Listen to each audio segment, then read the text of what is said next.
मित्रों, मैं देव शर्मा और शिष्य विपुल की कथा आपको सुना रहा था। यह कथा का दूसरा और अंतिम भाग है। आज की कथा में हम देखेंगे कि शिष्य विपुल इंद्र के आने पर अपने गुरु की पत्नी की किस प्रकार रक्षा करते हैं। यह कथा महाभारत के अनुशासन पर्व के अध्याय 39 से 43 की है। चूंकि कहानी लंबी है, अतः श्लोकों की संख्या नहीं दिया जा रहा, सिर्फ अध्याय की संख्या दी गई है। भीष्म बाणों की शैया पर पड़े हैं और युधिष्ठिर प्रश्न करते हैं। चलिए कथा का प्रारंभ करते हैं। भीष्म जी कहते हैं, राजन, तदंतर किसी समय देवराज इंद्र ऋषिपत्नी रुचि को प्राप्त करने का अच्छा अवसर है, ऐसा सोचकर दिव्य रूप एवं शरीर धारण किए उस आश्रम में आए। नरेश्वर, वहां इंद्र ने अनुपम लुभावना रूप धारण करके अत्यंत दर्शनीय होकर उस आश्रम में प्रवेश किया। वहां पहुंचकर उन्होंने देखा कि विपुल का शरीर चित्रलिखित की भांति निश्चेष्ट पड़ा है और उनके नेत्र स्थिर हैं। दूसरी ओर स्थूल नितंब एवं पीन पयोधरों से सुशोभित विकसित कमलदल के समान विशाल नेत्र एवं मनोहर कटाक्ष वाली पूर्ण चंद्रान्ना रुचि बैठी हुई दिखाई दी। इंद्र को देखकर वह सहसा उनकी अगवानी के लिए उठने की इच्छा करने लगी। उनका सुंदर रूप देखकर उसे बड़ा आश्चर्य हुआ था, मानो वह उनसे पूछना चाहती थी कि आप कौन हैं? नरेंद्र। उसने ज्यों ही उठने का विचार किया त्यों ही विपुल ने उसके शरीर को स्तब्ध कर दिया। उनके काबू में आ जाने के कारण वह हिल भी न सकी। तब देवराज इंद्र ने बड़ी मधुर वाणी में उसे समझाते हुए कहा, पवित्र मुस्कान वाली देवी, मुझे देवताओं का राजा इंद्र समझो। मैं तुम्हारे लिए ही यहां तक आया हूं। तुम्हारा चिंतन करने से मेरे हृदय में जो काम उत्पन्न हुआ है वह मुझे बड़ा कष्ट दे रहा है। इसी से मैं तुम्हारे निकट उपस्थित हुआ हूं। सुंदरी, अब देर न करो, समय बीता जा रहा है। देवराज इंद्र की यह बात गुरुपत्नी के शरीर में बैठे हुए विपुल मुनि ने भी सुनी और उन्होंने इंद्र को देख भी लिया। राजन, वह अनिंद्य सुंदरी रुचि विपुल के द्वारा स्तंभित होने के कारण न तो उठ सकी और न इंद्र को कोई उत्तर ही दे सकी। प्रभो, गुरुपत्नी का आकार एवं चेष्टा देखकर भृगुश्रेष्ठ विपुल उसका मनोभाव ताड़ गए थे। अतः उन महातेजस्वी मुनि ने योग द्वारा उसे बलपूर्वक काबू में रखा। उन्होंने गुरुपत्नी रुचि की संपूर्ण इंद्रियों को योग संबंधी बंधनों से बांध लिया था। राजन, योग बल से मोहित हुई रुचि को काम विकार से शून्य देख शचीपति इंद्र लज्जित हो गए और फिर उससे बोले, सुंदरी, आओ आओ। उनका आवाहन सुनकर वह फिर उन्हें कुछ उत्तर देने की इच्छा करने लगी। यह देख विपुल ने गुरुपत्नी की उस वाणी को, जिसे वह कहना चाहती थी, बदल दिया। उसके मुंह से सहसा यह निकल पड़ा, अजी, यहां तुम्हारे आने का क्या प्रयोजन? उस चंद्रोपम मुख से जब यह संस्कृत वाणी प्रकट हुई तब वह पराधीन हुई रुचि वह वाक्य कह देने के कारण बहुत लज्जित हुई। वहां खड़े हुए इंद्र उसकी पूर्वोक्त बात सुनकर मन ही मन बहुत दुखी हुए। प्रजानाथ, उसके मनोविकार एवं भाव परिवर्तन को लक्ष्य करके सहस्र नेत्रों वाले देवराज इंद्र ने दिव्य दृष्टि से उसकी ओर देखा। फिर तो उसके शरीर के भीतर विपुल मुनि पर उनकी दृष्टि पड़ी। जैसे दर्पण में प्रतिबिंब दिखाई देता है, उसी प्रकार वे गुरुपत्नी के शरीर में परिलक्षित हो रहे थे। प्रभो, घोर तपस्या से युक्त विपुल मुनि को देखते ही इंद्र शाप के भय से संत्रस्त हो थरथर कांपने लगे। इसी समय महातपस्वी विपुल गुरुपत्नी को छोड़कर अपने शरीर में आ गए और डरे हुए इंद्र से बोले। विपुल ने कहा, पापात्मा पुरंदर, तेरी बुद्धि बड़ी खोटी है। तू सदा इंद्रियों का गुलाम बना रहता है। यदि यही दशा रही तो अब देवता तथा मनुष्य अधिक काल तक तेरी पूजा नहीं करेंगे। इंद्र, क्या तू उस घटना को भूल गया? क्या तेरे मन में उसकी याद नहीं रह गई है, जबकि महर्षि गौतम ने तेरे सारे शरीर में भक्के हजार चिन्ह बनाकर तुझे जीवित छोड़ा था? मैं जानता हूं कि तू मूर्ख है, तेरा मन वश में नहीं और तू महाचंचल है। पापी मूढ़, यह स्त्री मेरे द्वारा सुरक्षित है। तू जैसे आया है उसी तरह लौट जा। मूढ़चित्त इंद्र, मैं अपने तेज से तुझे जलाकर भस्म कर सकता हूं। केवल दया करके ही तुझे इस समय जलाना नहीं चाहता। मेरे बुद्धिमान गुरु बड़े भयंकर हैं। वे तुझ पापात्मा को देखते ही आज क्रोध से उद्दीप्त हुई दृष्टि द्वारा दग्ध कर डालेंगे। इंद्र, आज से फिर कभी ऐसा काम न करना। तुझे ब्राह्मणों का सम्मान करना चाहिए, अन्यथा कहीं ऐसा न हो कि तुझे ब्रह्मतेज से पीड़ित होकर पुत्रों और मंत्रियों सहित काल के गाल में जाना पड़े। मैं अमर हूं, ऐसी बुद्धि का आश्रय लेकर यदि तू स्वेच्छाचार में प्रवृत्त हो रहा है तो मैं तुझे सचेत किए देता हूं, यूं किसी तपस्वी का अपमान न किया कर, क्योंकि तपस्या से कोई भी कार्य असाध्य नहीं है। तपस्वी अमरों को भी मार सकता है। भीष्म जी कहते हैं, युधिष्ठिर। महात्मा विपुल का वह कथन सुनकर इंद्र बहुत लज्जित हुए और कुछ भी उत्तर न देकर वहीं अंतर्धान हो गए। मुहूर्त बीतने पर महातपस्वी देवशर्मा अपनी इच्छा अनुसार यज्ञ करके अपने आश्रम में लौट आए। उनके गए अभी एक ही मुहूर्त बीतने पाया था कि महातपस्वी देवशर्मा इच्छानुसार यज्ञ पूर्ण करके अपने आश्रम पर लौट आए। राजन, गुरु के आने पर उनका प्रिय कार्य करने वाले विपुल ने अपने द्वारा सुरक्षित हुई उनकी सती साध्वी भार्या रुचि को उन्हें सौंप दिया। शांत चित्त वाले गुरुप्रेमी विपुल गुरुदेव को प्रणाम करके पहले की ही भांति निर्भीक होकर उनकी सेवा में उपस्थित हुए। जब गुरुजी विश्राम करके अपनी पत्नी के साथ बैठे तब विपुल ने इंद्र की वह सारी करतूत उन्हें बताई। यह सुनकर प्रतापी मुनि देवशर्मा विपुल के शील, सदाचार, तप और नियम से बहुत संतुष्ट हुए।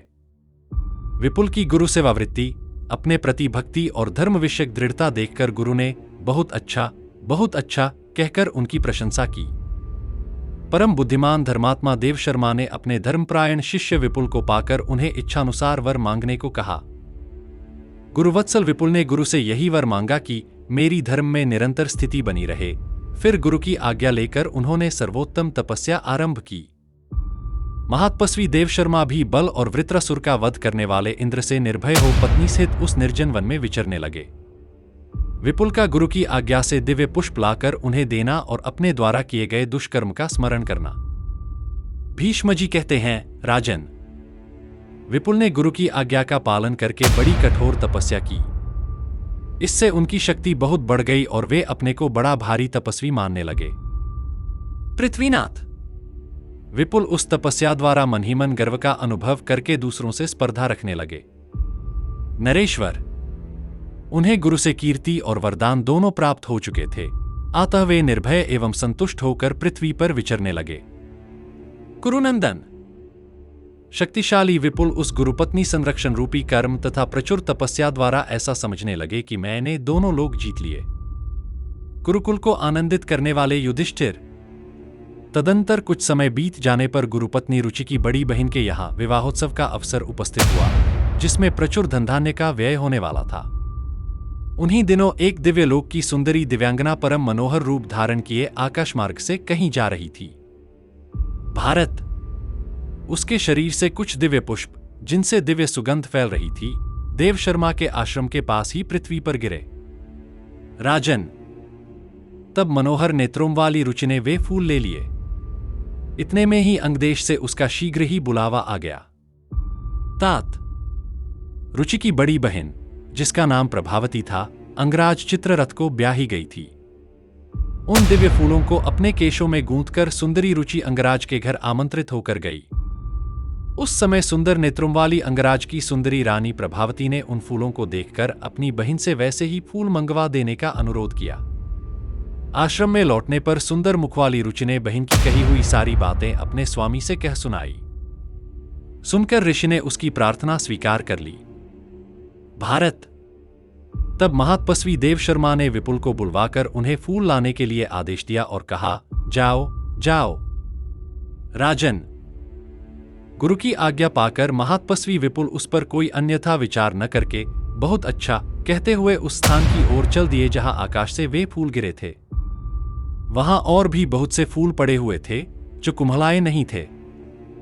भारत, तदंतर अपने तप से प्राप्त हुए उन दिव्य सुगंध से युक्त मनोहर दिव्य पुष्पों को विपुल ने उठा लिया। गुरु की आज्ञा का पालन करने वाले विपुल उन फूलों को पाकर मन ही मन बड़े प्रसन्न हुए और तुरंत ही चंपा के वृक्षों से घिरी हुई चंपा नगरी की ओर चल दिए। तात, एक निर्जन वन में आने पर उन्होंने स्त्री पुरुष के एक जोड़े को देखा जो एक दूसरे का हाथ पकड़कर कुम्हार के चाक के समान घूम रहे थे। राजन, उनमें से एक ने अपनी चाल तेज कर दी और दूसरे ने वैसा नहीं किया। इस पर दोनों आपस में झगड़ने लगे। नरेश्वर, एक ने कहा, तुम जल्दी जल्दी चलते हो। दूसरे ने कहा, नहीं, इस प्रकार दोनों एक दूसरे पर दोषारोपण करते हुए एक दूसरे को नहीं नहीं कह रहे थे। इस प्रकार एक दूसरे से स्पर्धा रखते हुए उन दोनों में शपथ खाने की नौबत आ गई। फिर तो सहसा विपुल को लक्ष्य करके वे दोनों इस प्रकार बोले, हम लोगों में से जो भी झूठ बोलता है उसकी वही गति होगी जो परलोक में ब्राह्मण विपुल के लिए नियत हुई है। यह सुनकर विपुल के मुंह पर विषाद छा गया। मैं ऐसी कठोर तपस्या करने वाला हूं तो भी मेरी दुर्गति होगी। तब तो तपस्या करने का वह घोर परिश्रम कष्टदायक ही सिद्ध हुआ। मेरा ऐसा कौन सा पाप है जिसके अनुसार मेरी वह दुर्गति होगी जो समस्त प्राणियों के लिए अनिष्ट है एवं इस स्त्री पुरुष के जोड़े को मिलने वाली है, जिसका इन्होंने आज मेरे समक्ष वर्णन किया है। नृपश्रेष्ठ, ऐसा सोचते हुए ही विपुल नीचे मुंह किए दिन चित्त हो अपने दुष्कर्म का स्मरण करने लगे। तदंतर विपुल को दूसरे 6 पुरुष दिखाई पड़े जो सोने चांदी के पासे लेकर जुआ खेल रहे थे और लोभ तथा हर्ष में भरे हुए थे। वे भी वही शपथ कर रहे थे जो पहले स्त्री पुरुष के जोड़ने की थी। उन्होंने विपुल को लक्ष्य करके कहा, हम लोगों में से जो लोभ का आश्रय लेकर बेईमानी करने का साहस करेगा उसको वही गति मिलेगी जो परलोक में विपुल को मिलने वाली है। कुरुनंदन, यह सुनकर विपुल ने जन्म से लेकर वर्तमान समय तक के अपने समस्त कर्मों का स्मरण किया, किंतु कभी कोई धर्म के साथ पाप का मिश्रण हुआ हो ऐसा नहीं दिखाई दिया। राजन, परंतु अपने विषय में वैसा शाप सुनकर जैसे एक आग में दूसरी आग रख दी गई हो और उसकी ज्वाला और भी बढ़ गई हो, उसी प्रकार विपुल का हृदय शोकाग्नि से दग्ध होने लगा और उसी अवस्था में वे पुनः अपने कार्यों पर विचार करने लगे। तात, इस प्रकार चिंता करते हुए उनके कई दिन और कई रातें बीत गईं। तब गुरुपत्नी रुचि की रक्षा के कारण उनके मन में ऐसा विचार उठा, मैंने जब गुरुपत्नी की रक्षा के लिए उनके शरीर में सूक्ष्म रूप से प्रवेश किया था तब मेरी लक्षणेंद्रिय उनकी लक्षणेंद्रिय से और मुख उनके मुख से संयुक्त हुआ था। ऐसा अनुचित कार्य करके भी मैंने गुरुजी को यह सच्ची बात नहीं बताई। महाभाग कुरुनंदन, उस समय विपुल ने अपने मन में इसी को पाप माना और निस्संदेह बात भी ऐसी ही थी। चंपानगरी में जाकर गुरुप्रेमी विपुल ने वे फूल गुरुजी को अर्पित कर दिए और उनका विधिपूर्वक पूजन किया। भीष्म जी कहते हैं, नरेश्वर, अपने शिष्य विपुल को आया हुआ देख महातेजस्वी देव शर्मा ने उनसे जो बात कही वही बताता हूं, सुनो। देव शर्मा ने पूछा, मेरे प्रिय शिष्य विपुल, तुमने उस महान वन में क्या देखा था? वे लोग तो तुम्हें जानते हैं, उन्हें तुम्हारी अंतरात्मा का तथा मेरी पत्नी रुचि का भी पूरा परिचय प्राप्त है। विपुल ने कहा, ब्रह्मर्षे, मैंने जिसे देखा था वह स्त्री पुरुष का जोड़ा कौन था तथा वे 6 पुरुष भी कौन थे जो मुझे अच्छी तरह जानते थे और जिनके विषय में आप भी मुझसे पूछ रहे हैं? देव शर्मा ने कहा, तुमने जो स्त्री पुरुष का जोड़ा देखा था उसे दिन और रात्रि समझो। वे दोनों चक्रवत घूमते रहते हैं, अतः उन्हें तुम्हारे पाप का पता है। और जो अत्यंत हर्ष में भरकर जुआ खेलते हुए 6 पुरुष दिखाई दिए, उन्हें 6 ऋतु जानो, वे भी तुम्हारे पाप को जानते हैं। पापात्मा मनुष्य एकांत में पाप कर्म करके ऐसा विश्वास न करे कि कोई मुझे इस पाप कर्म में लिप्त नहीं जानता है। एकांत में पाप कर्म करते हुए पुरुष को ऋतुएं तथा रात दिन सदा देखते रहते हैं। तुमने मेरी स्त्री की रक्षा करते समय जिस प्रकार वह पाप कर्म किया था उसे करके भी मुझे बताया नहीं था, अतः तुम्हें वे ही पापाचार्यों के लोक मिल सकते थे। गुरु को अपना पाप कर्म न बताकर हर्ष और अभिमान में भरा देख वे पुरुष तुम्हें अपने कर्म की याद दिलाते हुए वैसी बातें बोल रहे थे जिन्हें तुमने अपने कानों से सुना है। पापी में जो पाप कर्म है और शुभकर्मी मनुष्य में जो शुभ कर्म है, उन सबको दिन रात और ऋतुएं सदा जानती रहती हैं। तुमने मुझसे अपना वह कर्म नहीं बताया जो व्यभिचार दोष के कारण भयरूप था। वे जानते थे, इसलिए उन्होंने तुम्हें बता दिया। पापकर्म करके न बताने वाले पुरुष को जैसा कि तुमने मेरे साथ किया है, वे ही पापाचार्यों के लोक प्राप्त होते हैं। ब्राह्मण, यौवन मत से उन्मत्त रहने वाली उस स्त्री की उसके शरीर में प्रवेश किए बिना रक्षा करना तुम्हारे वश की बात नहीं थी। अतः तुमने अपनी ओर से कोई पाप नहीं किया, इसलिए मैं तुम पर प्रसन्न हूं। जो मानसिक दोष से रहित हैं, उन्हें पाप नहीं लगता।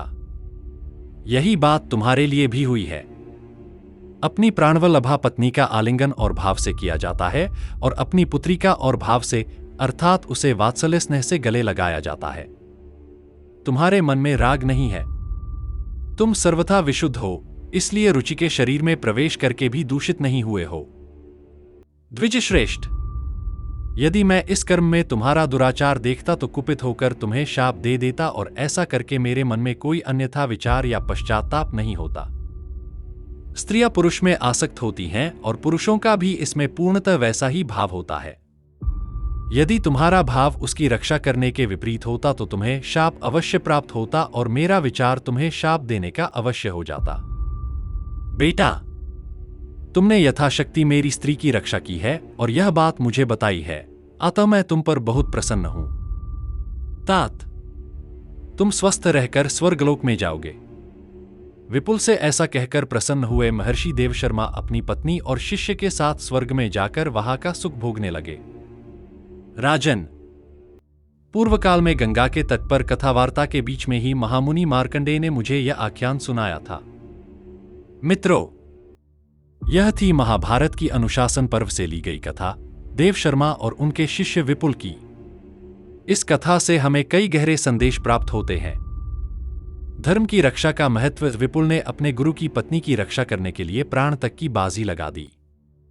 यहां तक कि इंद्र जैसे देवता भी उनकी तपशक्ति और धर्मपरायणता से परास्त हो गए। इससे स्पष्ट है कि धर्म और गुरु सेवा में शक्ति छिपी होती है। मन की शुद्धि सर्वोपरि है। विपुल भले ही अपनी तपस्या और बल के कारण गर्व में आ गए थे, लेकिन अंततः उन्हें यह बोध हुआ कि पाप मन की भावना से उत्पन्न होता है। यदि भाव शुद्ध हैं तो बाहरी परिस्थिति पाप नहीं बनती। देवता भी अधर्म के आगे झुकते हैं। इंद्र ने अधर्म करने का प्रयास किया, लेकिन विपुल की धर्मनिष्ठा और तपशक्ति ने उन्हें लज्जित कर दिया। इससे यह शिक्षा मिलती है कि सच्चा धर्म पालन देवताओं तक को विवश कर देता है। गुरु शिष्य का आदर्श संबंध। विपुल ने गुरु की आज्ञा, सेवा और धर्म की रक्षा में कभी पीछे नहीं हटे। इसी निष्ठा के कारण गुरु ने उन्हें आशीर्वाद और वरदान प्रदान किया। कथा का निष्कर्ष यही है कि धर्म, संयम और गुरु सेवा से मनुष्य अमरत्व प्राप्त करता है। पाप यदि छिपाया जाए तो वह बोझ बन जाता है, लेकिन सत्य स्वीकार करने से आत्मा शुद्ध होती है। इसलिए मित्रों, हमें भी विपुल की तरह धर्म में अडिग रहना चाहिए, गुरु और बड़ों की सेवा करनी चाहिए और मन में पवित्रता बनाए रखनी चाहिए। यही जीवन की सच्ची विजय है। कथा अच्छी लगी तो शेयर करें।